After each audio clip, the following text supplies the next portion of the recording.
ल त आर्सेनल के गर्नु हामी तिमीहरू जस्तो डिफेन्सिभमा सोलिड छैनौँ क्लिन सिट खानेको लागि अनि धेर गोल हान्न पनि सकिएन 3 मात्र हान्यौँ आजको म्याचमा समग्रमा 5-1 मात्र हान्न सकियो न्युक्यासललाई यसरी समग्रमा 5-1 हुँदै फाइनल तय गर्यो तिमीहरूले त हिजो अस्ति नै तय गरिसकिहाल्यौ ल त आर्सेनल गनर्स गन ठिक पारेर बसिराख्नु हामी सिटी लिएर आउँछौँ होइन त फाइनलमा भेटौँला अब काराबाओ कपको फाइनलमा भेटौँला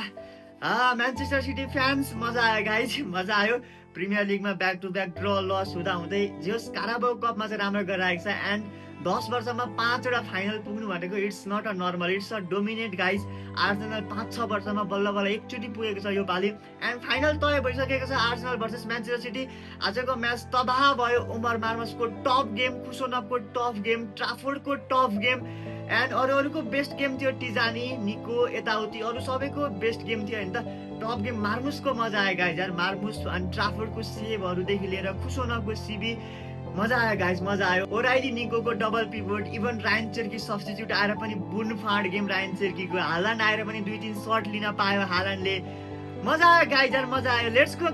go final Arsenal versus Manchester City who are you supporting के लाग्छ गाइज यार कसले जित्छ जस्तो लाग्छ म्यान्चेस्टर सिटी हो आर्सेनल फाइनलको लागि समय धेरै छ लगभग 1-1.5 महिनाकै समय छ तर आजको गेमको बारेमा कुरा मजाले बसेर गर्नु छ सो यो मेरो युट्युब च्यानल हो प्लिज युट्युब च्यानल भिजिट गर्नु होला सब्स्क्राइब गर्नु होला मजाले बसेर कुराकानी गर्नु छ आजको म्याचको बारेमा त्यहाँ भिडियो आउँछ यस्तै भिडियोको बारेमा प्लिज सब्स्क्राइब गर्नु